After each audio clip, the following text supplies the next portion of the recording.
When it comes to the more unconventional U.S. proposals, we have been doing some creative thinking. We've been talking with Canadian stakeholders, and we have some new ideas that we look forward to talking with our U.S. and Mexican counterparts about in Montreal. So I think if there is goodwill on all sides, we could have a great outcome in Montreal.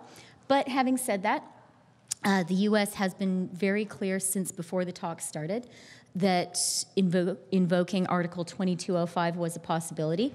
And I think we need to take our neighbors at their word, take them seriously. And so Canada is prepared for every eventuality. All right, versions of that answer have been given time and time again since NAFTA renegotiations began. But that clip actually from this morning when Chrystia Freeland arrived at the Liberal cabinet retreat, it comes after we learned yesterday that Canada has now launched a complaint with the WTO, claiming the U.S. violates international trade rules. Lots of new NAFTA fodder for our very own at issue. Andrew Coyne is in Toronto.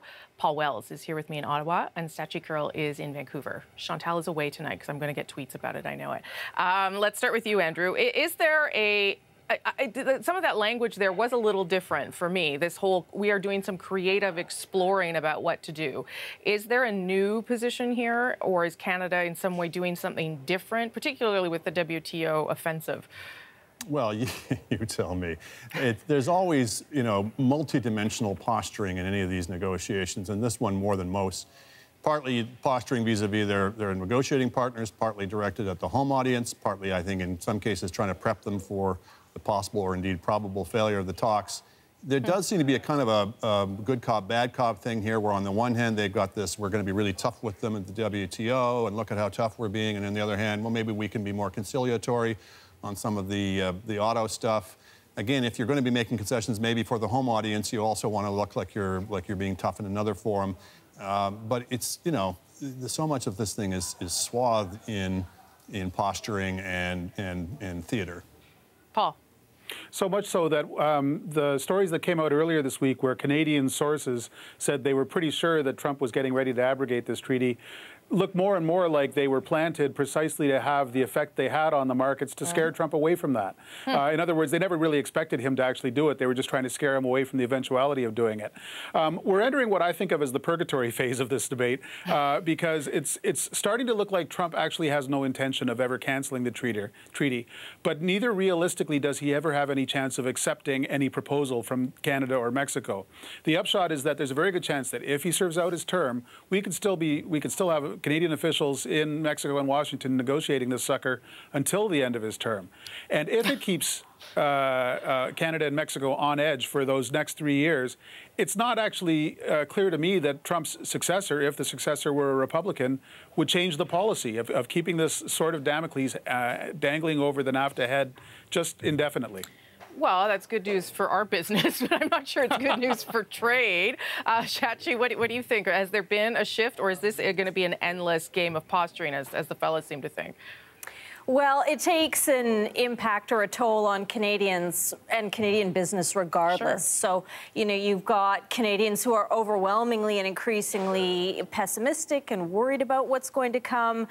But when it comes to new or different directions or something really radical, when you talk to Trump Nation, they like Canada. This is still not a Canadian issue for them. It's a Mexican issue. So the Canadians could always go for broke. It's not a very Canadian thing to do, but say, hey, Mexico, we love you, but maybe we have to cut you loose. Just to take up Paul's big if there, if he serves out his term. This is a wounded president. He's down in the 30s in approval. He's got the Mueller inquiry closing in on him closer and closer. He's got midterms coming up, in which case the Republicans may do very poorly. So there's a case to be made for kind of stalling and playing out the clock on our side, because the longer things go on, it seems to me that the weaker his negotiating position is. Okay, I'm going to shift, if I can, to what our guy was doing most of the week so far anyway, and that is town halls. Here's a little clip of him at one of them talking about why he's doing it.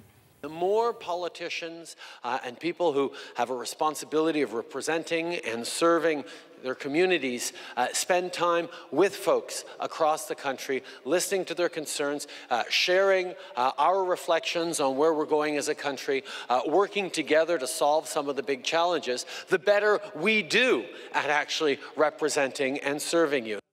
So, I mean, that's something that Trudeau is good at. He's obviously comfortable in those sort of forums. But I wonder, Paul, how much are we all actually getting from that, given that, yeah, some of the questions aren't screened, but they're also not questions from journalists, for instance? Well, I mean, there's two sides to that. If he had stayed in Ottawa this week and taken questions from legacy media folks like you and me, he would have had about 80 questions about the Aga Khan and the Ethics Commissioner.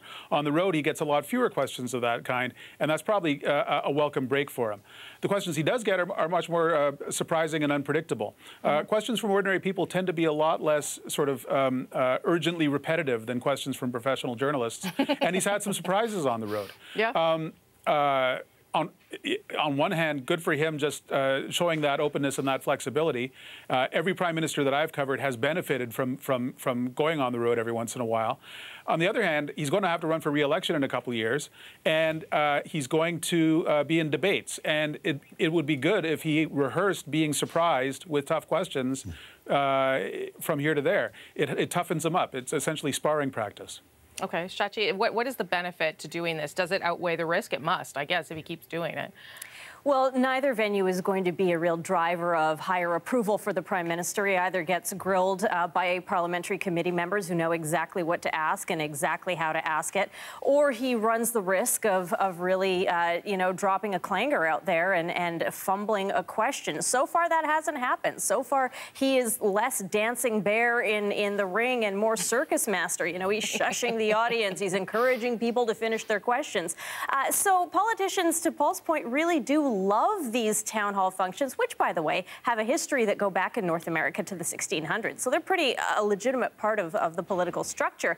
They love them until they don't love them. And when they go wrong, they go badly wrong. And of course, I'm reminded of Jean Chrétien, who used to love his bear pit sessions until one happened to be broadcast live. I think it was on this broadcast on the National about 20 years ago. He fumbles a question on his promise to scrap the GST. We never saw him do it again. But more than that, it created weeks of distraction for him and for that government. And because this is a totally spontaneous panel, we happen to have that clip. So I'll play it and then I'll get Andrew to react. I voted for you. I didn't read the Red Book. I voted for you based on your promise to repeal the GST. And you did not. Did you read the Red Book on that? It's not what we said in the Red Book. You should have read it. You said, but you were saying in all your speeches that you were promising to we repeal always said that we GST. were to harmonize the tax with the provincial government. We never said in the Red Book or directly that it was to be scrapped. I didn't hear simpler. I heard scrapped. I mean, I don't know. From whom? Well, from you on television and on the radio during the campaign. Which radio? This is what I heard. I hadn't seen that, and it was also nice to see Peter on TV again. Andrew, that is the problem with these things. They can go off the rails, particularly if you forget what you said. Yeah, that's the exception to prove the rule, though, I think. I mean, that's the only example I think most of us can think of. These things are almost can't lose for the most part for the leader. For one thing, with the ones that Trudeau's doing, they tend to self-select as people who are generally predisposed towards him. Yeah. The questions are either softballs that you can head out of the park, or even if they're hard questions, if you're from an activist party as he is, they're kind of in your wheelhouse because they're asking the government typically to do more stuff. And even if you can't necessarily please them, they're kind of playing to your philosophical predisposition. And then finally, even if it's a question that's a really bad question, you get points for taking it and standing there and being open, et cetera. So why more politicians don't do it, I don't know. He's, as you mentioned, particularly good at this. But Stephen Harper, I think that was one of the many foolish political tacks they took, was walling him off away from that. You almost always come out as a positive. Okay, I'm going to leave it there. Thanks, everybody.